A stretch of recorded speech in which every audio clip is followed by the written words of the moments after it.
This is the Extra Point Podcast. During this podcast, we will dive deeper into our Sunday teaching and share practical next steps for your faith journey. Now, let's kick off the Extra Point.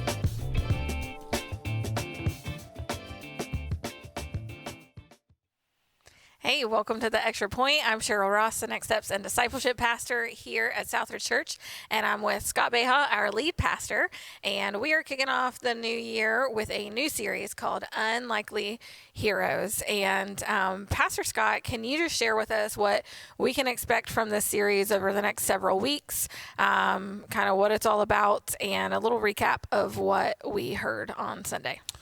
Yeah, so first, and I don't think I mentioned this either service Sunday. We had so much to pack in, I just left it out.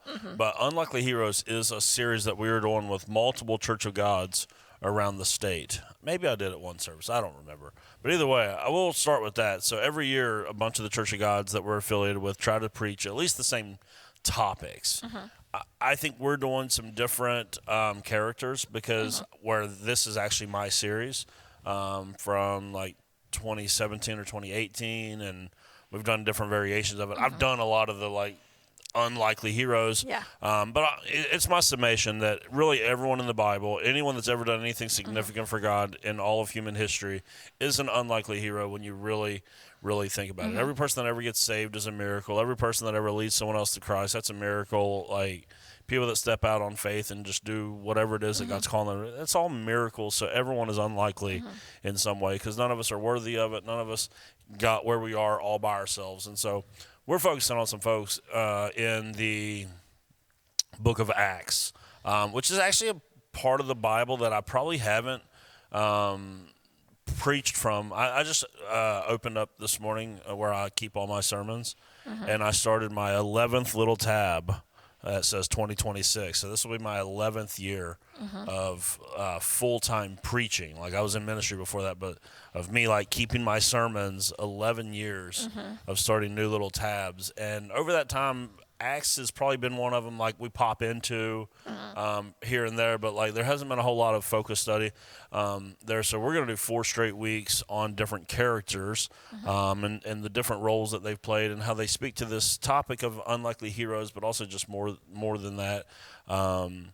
What do they tell us about Jesus? How do they point us to Jesus? How do they make us more faithful in our relationship to Jesus? And so on Sunday, we looked at the story of a guy named Philip. And Philip, for me, is an unlikely hero because when you're thinking of the early church, if you wanted to go like, who are the heroes of the early church? You would go to probably the 11 disciples. Maybe you would say Matthias is part of that because he takes Judas's place, but you don't really hear much about him, if anything, after he's included in. And so Philip is in like this second level, if you were, as far as the hierarchy in the early church went, and that was what was called a deacon. Which I know, depending on your church background, you've heard that word before, and you go, oh, that means something else in different parts. But deacon simply just means servant, essentially. And where that actually came from, it's actually a really significant passage in the way that the church is supposed to function. And honestly, I'll just say, for the churches, there's a lot of infighting a lot of times and conflict. A lot of it comes from the fact that the people that cause the conflict have not read and studied properly the book of Acts, so they don't actually know how the church is supposed to function. Right. So you get a lot of fussing and fighting about that, but there's a really significant passage in regards to how the church should function in Acts chapter 6. This is where we first meet Philip. We didn't get to that on Sunday, but this is his backstory. And that is, as the church is growing, there's more and more and more and more people, which we're experiencing that here at Southridge right now. And with more and more and more people come more and more and more problems. And so there's all these widows and people that need taken care of. And the apostles are trying to do it all. So the apostles would be like the pastors. They're trying to do it all. But there's so many people and so many needs, they can't take care of all of it. And so they kind of sequester themselves away. They go, how are we going to fix this situation? And this is what they come up with. They said, it's not good for us to neglect prayer and the reading and teaching of Scripture. So if you want to know, at the highest level of church leadership, your pastors, what should they be focused on? They should be focused on the reading and teaching of Scripture, and they should be focused on prayer. Right? So if you have any other expectation of your pastor before those things, you do not have a biblical view of what your pastor has been called to do. And so they said it would not be good for us to neglect the word and to neglect prayer to the serving of tables. And this is what most people want out of a pastor. They want someone that serves tables. They don't want someone that does the reading of the word and prayer. So you got to have a biblical worldview of your church and your pastor and the roles. And so because they were like, we need to focus on these things, there's this new level called the deacons that are now going to take care of waiting tables, in essence. They're going to go and serve the needs of the people. And so Philip ends up being one of those deacons that ends up doing that. But as the church, again, begins to grow, persecution breaks out, the gatherers are all scattered. Philip is actually scattered to an area called Samaria, which is a place that some of the arch enemies of the Jews lived. And even though Philip is a Christian and there's now this Christian church, there's still this weird Jews versus Samaritans, Jews versus Gentile thing, because the gospel is going out in concentric circles, and it's making its way to Samaria now, with Philip going and sharing the message of Jesus in this kind of like enemy territory. And we hear that a lot of people receive the message of Jesus and are baptized and become part of the church. And then right after that story is where we picked up on Sunday, is Philip then is told by an angel of God to go to the road between Jerusalem and Gaza, and there, he doesn't tell him why he's going, but we know essentially he's going there because God has something important for him to do. And so as he gets there, he meets a man who happens to be an Ethiopian eunuch. So he's from the country of Ethiopia. Eunuch is something I tried to dance around a little bit on Sunday, because it's just, honestly, it creates more questions. Yeah. Maybe I created more questions by not just flat out saying what it is. A eunuch is a castrated man. And you go, well, why in the world is that a thing? So in ancient Near Eastern governments, this was actually a very popular thing to do. That way, if you were a high-ranking official, you wouldn't have children that could challenge for the monarchy. So they would, and sometimes these high-ranking officials also would have oversight of the king's harems. So he would have access to all the concubines and all the wives and all these things, and it would just be another safeguard, like, that brother ain't gonna be able to do nothing that he shouldn't be able to do. So it was a safeguard in a lot of ways like that. There were other reasons why, but that for that's for all intents and purposes what we mean by eunuch. And he was a high-ranking official in the cabinet of Candace, the queen of Ethiopia. That's like the translation we use Sunday says Kandake, the queen of, like, it's Candace, the queen of Ethiopia. He was probably something like finance minister or something. So he's a high-ranking official. And Philip goes and helps him understand Isaiah 53, which is a prophetic passage that speaks to a suffering servant that the early church very quickly, when they went back and read, because again, the early church, all Jews, go back and read their scriptures. They read Isaiah 53 and they're like, it's been here the whole time. And so they see that it was pointing to Jesus. So Philip is able to point this man to Jesus. He gives his life to Christ. He goes in, is baptized, and he returns home to Ethiopia, where he is the first Christian missionary in that country that to this day is still considered a Christian nation. Now, granted, you have to understand, when I say that, when you get over into Africa and different places like that, they may not have the exact version of Christianity that we have sitting in this room right now, but Christianity is still the recognized state religion, even if they have their own, more African nuances and things like that. Yeah, awesome. Well, so within that, and you mentioned concentric circles within this a little bit, but this is really what you were getting to, because you were talking about, you kind of asked us, where are you at spiritually, and why are you there? Like, who are the people who influenced you, or who became part of your story, just as Philip did for the Ethiopian, that then the Ethiopian, he went back to his country, and I'm sure shared and those kind of things. So you talked about how a lot of times we get focused on the me aspect and only our spirituality, like our spiritual journey, our faith journey, that it doesn't always go out and impact other people. And the whole point is that it's not just supposed to be about us, but it is supposed to go out and impact others. And there's kind of this process to it. So walk us through like what that looks like and what that can look like in our daily lives. Yeah. what we don't always realize, and again, this is because in the Western world we have an arrogance about absolutely everything, that we are superior to every other part of the world, and so we don't even realize how our own Westernness actually is the problem for, like, every church leader anywhere in the West bemoans Christian discipleship, and they don't realize it's actually our own Westernness that is actually leading to this. Here's what I mean by that. First off, Christianity was an Eastern religion. It started off in the Middle East. It started off in Jerusalem, Judea, Samaria, and then to the ends of the earth. Western society has been, for very many years, especially here in America, a very individualistic society. And what we did was we tried to individualize Christianity. Well, my faith is all about me and how it affects me. That's the innermost circle. Your faith will absolutely affect you. But what you get is you get these movements in the Western world that goes, your faith is all about you and about what it means for you. It's how you are right with God. It's your prayers, your Bible reading, your church attendance, and nothing else really matters. And then when you get over to the East, they're a much more communal society. And so that's why I would say, again, if you have thoughts about Christianity and faith and the Bible, and you've never and all this, and you haven't read the book of Acts, you need to, because it should inform you. Like, if you go and read the book of Acts, you don't see this individualistic type of faith where it's all about me, me, me. It's like, why did they need deacons in Acts chapter 6? Because there were needs. There was people that need to be ministered to. And it wasn't like Philip was like, I'm sorry. My faith is all about me being right with God. Philip said, no, my faith is all about how I've been affected, so therefore I go and affect other people.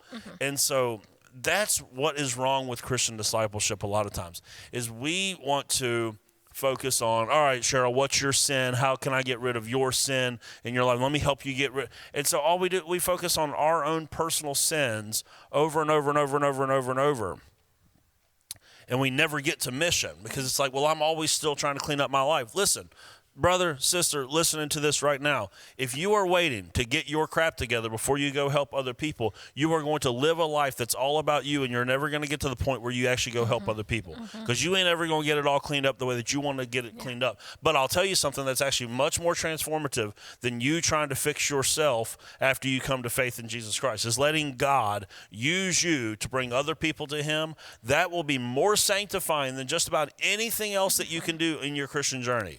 This is why mission and going out and evangelizing and serving and these things that are all outward expressions, they are so much, they bring so much health to your spirit, your soul, and your walk with Jesus. And it's not just, well, I just read my Bible and I pray. And it's like, yeah, that's fine. You should read your Bible. You should pray. You should go to church. You should have those moments where you are built up.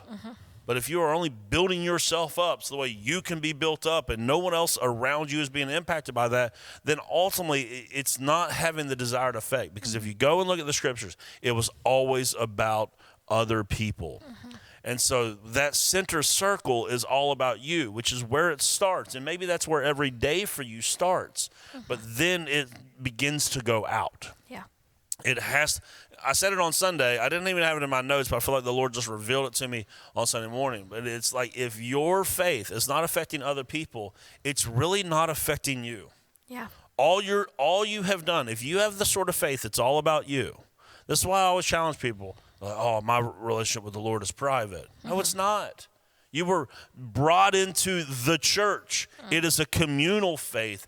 It is we do this together. This is like, if you try to do this thing on your own, and it's like, oh, it's just me and nobody else matters. Like, there's not a model for that, right? Because elsewhere, the Apostle Paul, that we're going to learn about this week, he's going to say elsewhere in the writings in the New Testament that if you're a follower of Jesus, you've been brought into his family, you are part of his body. That's one body. We're brought into it. And he says that each of us plays a role in that. And so if you are like, no, my faith is all just about me, it's like, it's almost like, oh, if you're the pinky, you just got cut off and thrown over there. And it's like, that's not a biblical option of how to live your life. And so that's what, like, our Westernness has got us stuck in that center circle. Whereas if you go and you look at the book of Acts, just as I didn't even do this on Sunday because I did have an additional image for it. The gospel goes out in concentric circles in Acts. It starts off in Jerusalem, then it goes out into Judea and Samaria, and then it ultimately ends up at the ends of the earth. That's where it ultimately goes to. It goes out in concentric circles, just like in our life. We're supposed to, yes, me in the center circle, I've got to get right with the Lord, but then the next circle, my family. And then eventually my family should be affected by my faith. And then my close friends should be affected by my faith. Then my acquaintances, people that are just, they're at the grocery store, or our kids play soccer together. They're not my close friend. I'm not inviting them over, but eventually that group of people will become somewhat affected by my faith. And then ultimately the world will end up being affected by my faith. You're like, well, wait a second. I'm just some, I live here in Charleston. How am I going to affect the world? Well, you don't. Again, Philip goes and talks to this one guy and ends up, Ethiopia is a Christian nation. So it's like, you may not know how God's going to take that one thing that you're doing right now and how it may go and reach the world. Yeah. You don't know how when you choose to put God first in your finances. Just like the song that my dad sang on Sunday. When you put God first in your finances, you don't know who is going to end up in a relationship with Jesus because of what it is that you gave. Yeah. And you won't know that until eternity, but I think that we will know that when we get face to face with Jesus, all that will crystallize. All of it is how you end up getting to that outer circle. Yeah. And that's I think that's more Christian discipleship than just trying to clean up the inner circle. The tidiness of the inner circle matters. It's not the only thing that matters. Right. And I really I think this is why people stay spiritually immature.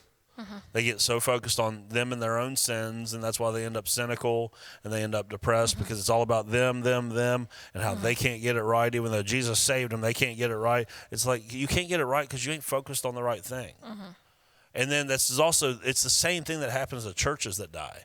Churches that are all me, they die because they're not getting to those next circles because there's concentric circles for the church as well. And if you're not getting and growing like that, you ultimately die. And so as a Christian, if you get stuck in that center circle, you're not growing.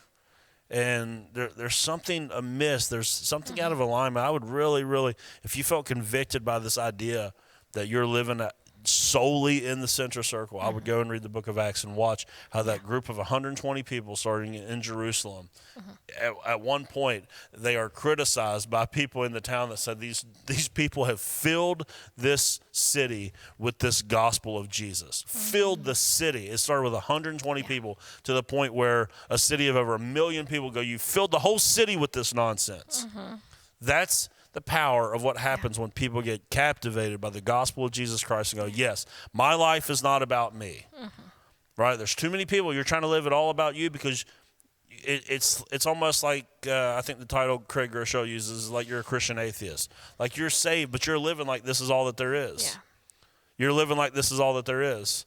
Like that's why you spend your money the way that you do. That's why you spend your time the way that you do. That's why you won't serve. That's why you won't give. That's why you won't be faithful in different areas because it's like, no, I'm a Christian, but I got to get everything I can out of this life. This is my one life. And it's like, yeah, you're a Christian atheist. You're acting as if eternity doesn't count, as if eternity doesn't exist. It's not all about you whatsoever. And so, yeah. I hope that answered the question. Yeah, pretty much. I think the only thing that I would say is some practicality, because I think that, within those circles, we might get stuck in, well, what about there's this family that I'm not close to or I can't reach. And so we might feel like we can't move further out of the circle because we're stuck in this one thing that we can't get past. And I would challenge that you can be in all parts of that at the same time. You're going to be in all parts of these at all times. Yeah, and that the world for us may not be going to Ecuador I do. That's not for everybody. That's something that God has spiritually gifted me to be able to do. But it's not everybody. Thing. But the world for you could be those people you run into, those people at your school. We saw a beautiful example of a middle school counselor getting to baptize one of her students that she works with on Sunday because that's who he knows here. That's who he's close with. And so that's who he wanted to have baptized. We had this, the last time we had baptisms, we had somebody who, it was two families that were in the wrestling community here, who spend all day on weekends together at these things. And so they wanted, the other mom of that community that goes here, that they know here, to baptize them. And I think that we forget or don't realize the impact that we're having sometimes, because both of those examples, like, the people were shocked and overwhelmed that these kids would want them to baptize them. And they were like, I didn't realize that I was making that kind of impact. And I think that often it's because we are so focused on us that we don't take time to think about, how does my interactions with these people, how could it impact them in their life, not just here, but for where they go on to. And so I would say, for those who maybe aren't, who work outside of the church, and that's the majority of the people listening, I would say, for people who have regular jobs, or for the stay-at-home mom, what are some ways that they could maybe be outward into the world or their acquaintance? What are some practical things that they can do to help make that impact and share their faith with those around them? I was reading, studying for this sermon last week, and one of the commentaries I was reading, now granted, this does not give people like me and you a pass whatsoever, but they said those that are not in full-time vocational ministry have a better chance at reaching people with the gospel of Jesus than pastors. We spend all of our time with Christians, with Christian leaders, and people that are already in the church. Now, do we have a pass on evangelism? No, we still are supposed to go out and share the gospel with people and do life with people that are not Christians and not part of our church, things like that. But I'll say it to you, those of you that you're like, well, I'm not a pastor. That actually puts you in the prime position to make an impact for Jesus. Right where you are, that's where God has you planted. And all of in your work, in your community, in your neighborhood, whatever it is, you're in a better position than we are. Just naturally. Again, we don't have a pass on that. We're responsible for evangelism as much as anybody. But what I would say, the first thing that came to my mind, and back to the circles, that second circle is family. I had someone ask me recently, we were sitting at a table with a bunch of guys, and just about everyone around the table, I believe, had a similar story. It was like we were maybe raised in church, and then all of us got to an age where we were like, we hate this, want nothing to do with it, and kind of went our own way. And now as adults, we're kind of back in the church. And so this guy asked, he said, how do I make sure when my kids get older that they're not walked that same path? How do I make sure? So we were going through that, and I gave him a couple different things to think about. But one thing that I think I should have told him, and that I will say as the answer to your question, what's something practical that you can do wherever you're at to really influence people? And it's this. You have to actually live a life where it looks like your faith is making a difference.